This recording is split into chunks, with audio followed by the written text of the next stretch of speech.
zone, and you'll get Elam credit. Boom, there you go, there's the strats. Wow, look at these mad strats coming out of Una iconic. all the time. It's hysterical because it's one of the consistently easy ways to get Elams on players who don't react. Because if they don't instantly throw down the ground and boost forward, they're gone. The momentum persists as soon as the ball breaks. Una iconic. Mi papá se quiere comprar el 10, loco. Este teléfono que tiene la iconic. My Fortnite game. I need you to coach me here. Yo le dije que se lo comprara, loco. Él dijo que iba a ver. Espérate, que hay campeando aquí adentro. Espérate, que estoy en... Sit down with Sundown, whichever one you want. Maybe Sunday I'll get the leeway to do my super serious serial Sunday with Sundown, but that is a lot of alliteration. Oh, trust me, it's Fortnite. It's all alliterative. But we're getting closer now to that top 5. 11 Elams so far from King and X-Own. X-Own saying, I will not lose. I want to be on that stage with my buddy King, and King being one of those young prodigies out of the SA region, along with Nix, doing everything they can from the middle ground. How well can they execute and get around the side? Body boy continues to move forward, knowing it'll be ticked over, but King trades it right back. Just inside, or just outside the top 5, see him wall off the player and want to stick with the zone as it's running out. 10 players remaining, 6 duos left right now as they look for the space. Gozer does finally tick over, but Lottie had been eliminated and Clement didn't 90 fast enough there. Couldn't cover himself. 13th Elam. King has 11 of them as him and X-Zone are working down in the tarp, but Barboisa is trying to do everything he can as he frags himself into the top 5, picking up a double. You have Bravo in your top right and King in the bottom right as he gets another one on Tade. They're the only duo left in the bottom right. Barboisa gets Franz. Will he take over? Bravo takes up, and we have a 2v1 with double campfires on the low ground. Heavy snipers as well. Knock Bravo down. This is one of the top duos. This is a team to keep an eye on. King and XO, 43 points with the victory.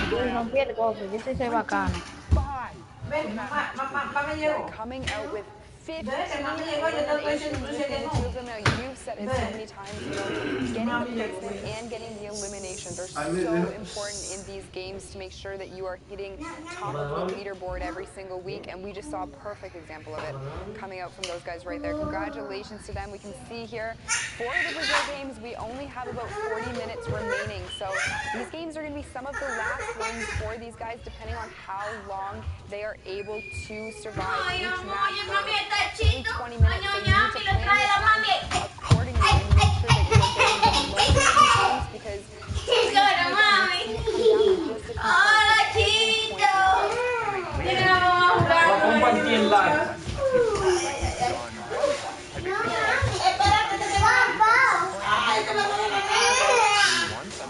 Ay, mami, le trajo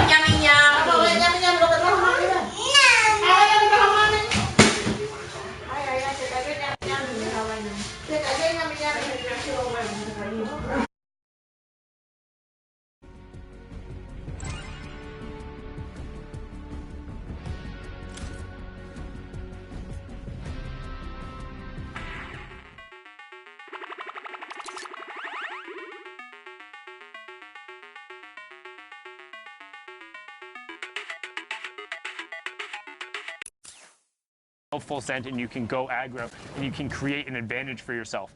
But in the general run of the game, taking an even fight against players who are roughly as skilled as you or even slightly less, they're going to be able to chip you out, and most players are going to be able to at least delay you or make it worth their time unless you're significantly better than you, right?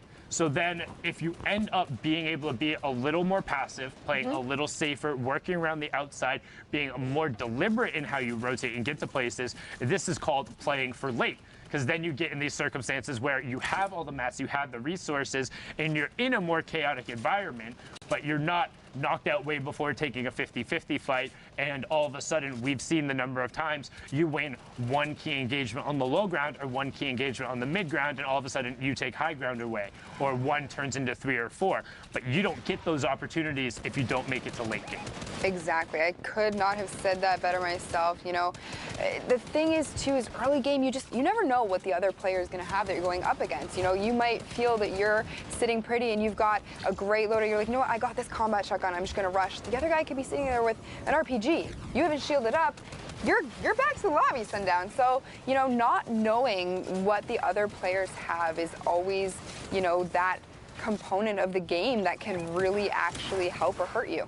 And look, right now, as Andrea and Troy has some great gatekeeping on the side, keeping those players who are trying to rotate with their backs at the storm from entering it, up to 9 elimination now as bot 6 does tick over. And you can see, you use your utility, you get as far over as you can, and then you box up and you turn. The combats and the ARs being the primary benefactors right now from what we've seen today in the meta, and then going triple utility out of there. Andrea not getting the chip there, unfortunately, got a ton of damage, but no Elim credit, is going to pick up all of those resources and tops off with a lot of wood and metal. Yeah, and we have seen time and time again today, you know, just with how many utility items players are carrying, because the utility items in this game right now are so strong. We did just hit the top 15 threshold. A couple more teams go down so quickly, Sunday. We're about to hit that top 10. Yeah, and honestly, like, I'm a huge fan right now of the 9.30 loop pool. Just seeing more utility and more shields being opened up for players has kind of enabled them. And then with the adjustments, we've seen players rocking multiple gun loadouts, but we've also seen players going straight for the utility phase. The Chug Splash is offering a lot there, but some nades coming out, trying to get the chip in. They snuck one in, but good coverage as we now hit the top 10, so 5 placement points for everyone in here. So far, this is a 16-point game for Andreoli and Troya.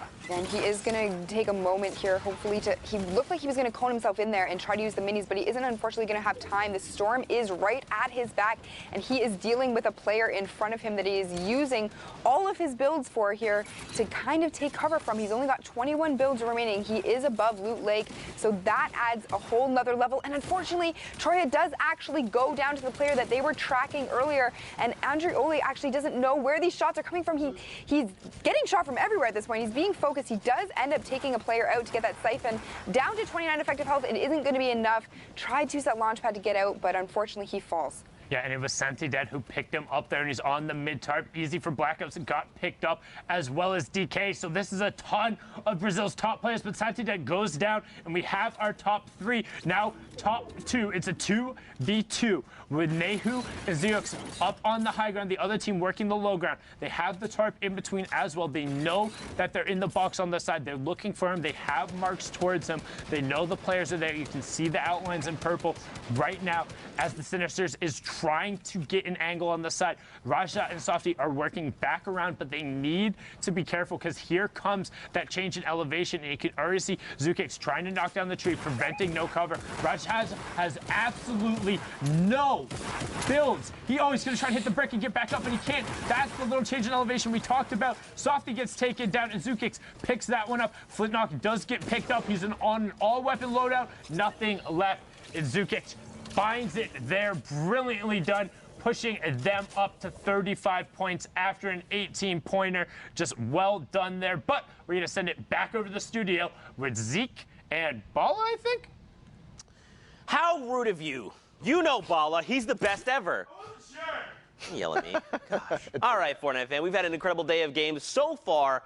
But now we're going to take things just a little bit slow here before our 30-minute break here. We've obviously got to take a look at Oceania, Asia, and that live looking at Brazil. But very quickly, we actually have a little bit of a treat. We're going to be able to chat with Klusha and Thomas HD, who qualified. So, gentlemen, are you there? Can you hear me? Yeah, I can. Yes. What's up, guys? What's up? How are you guys doing? We are so happy, dude. Yeah, you guys are so happy? Okay, all right, let's start with Klusha. Tell me the feels, What's right? up? You see your name up on that leaderboard. What is the very first thing that you did? We just moves and got a lot of points, just casual, like other days, dude. Okay, okay. What about you, Thomas? What was the first thing you did? As soon as you saw you qualified, what was the first thing? I was just checking the whole time.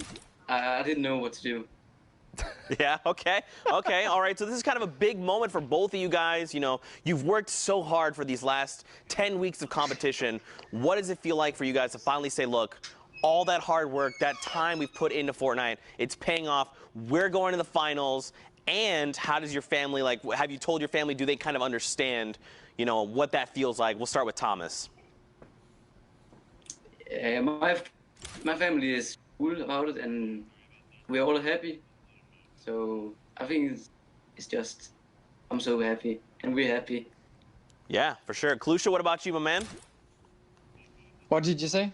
What was the question? So for you guys to have worked so hard for 10 weeks to finally get that spot, qualify for New York, and then does your family kind of know what's going on? Do they kind of understand? Yeah, they do. I qualified in week 5 for solos, so that's when they kind of understood how serious it is. Yeah. Like, and to double up now, I mean, that's crazy. What an accomplishment, right? The double qualification is insane. And it's only a few of you guys, right? But talk to me about learning throughout the 10 weeks. I mean, we've played 5 duos competition now, and the clutch up in the last one is pretty crazy. But learning about not only how to play these types of tournaments, these open qualifiers, and timing. I mean, in that last match, we saw you know, it was a little bit of a lobby, but obviously with that kind of, when you play out those light lobbies, you end up not having an opportunity to play again. So was that the strategy? Was that you trying to get into one of those lobbies? No, we were actually trying to get into a game after the last game. We had 2 minutes of queuing, but we didn't make into a game, so just kind of unlucky. But yeah, we sat there sweating for the last 20 minutes to make the leaderboards update. Yeah, for sure. Yeah. Well, guys, massive congrats. We cannot wait to see you guys at the New York City Finals. Very quickly, what we'd like to do is open the floor. You guys to give some shout-outs, send out some love, plug your Twitters, your socials, all that stuff. Thomas, let's start your way, and then we'll go to Klusha. Shout out to Monkey Face for bringing us together. Any social plugs? Thomas HD on Twitter. Thomas HD on Twitter. Man, a few words. I like that. Klusha, let's send it your way. Shout outs, social plugs, thank yous, all of it. Yeah, I want to shout out Kazan. It's the Discord for the Danish guys. We're just hanging out in there. And I want to shout out my Twitch, Klusha, and my Twitter, Klusha, by the way. Klusha, by the way, there you go. Very easy to find these two. Again, guys, massive congrats. Yep. We'll see you in New York City, and of course, we'll have to grab a slice of pizza. Bye, guys. Congrats. Thank you, guys. Get to talk with Klusha and Thomas. A little bit of insight there. You know, that you could tell they're just so excited to have qualified again. All that 10 weeks of prep work. You know, you can really tell that they've grinded. You know, they've poured their heart and soul into the game.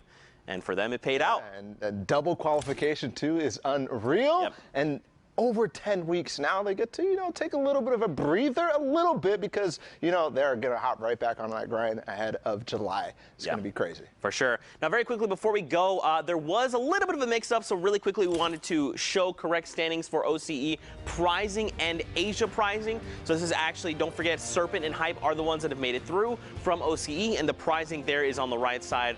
Just a little bit of a mix-up there on the numbers. And then very quickly, we'll hop on over to Asia's. Take a look there as well. Again, the players going through are correct. It was just a little bit of a typo there. A little bit of a mix-up. Things happen, you know.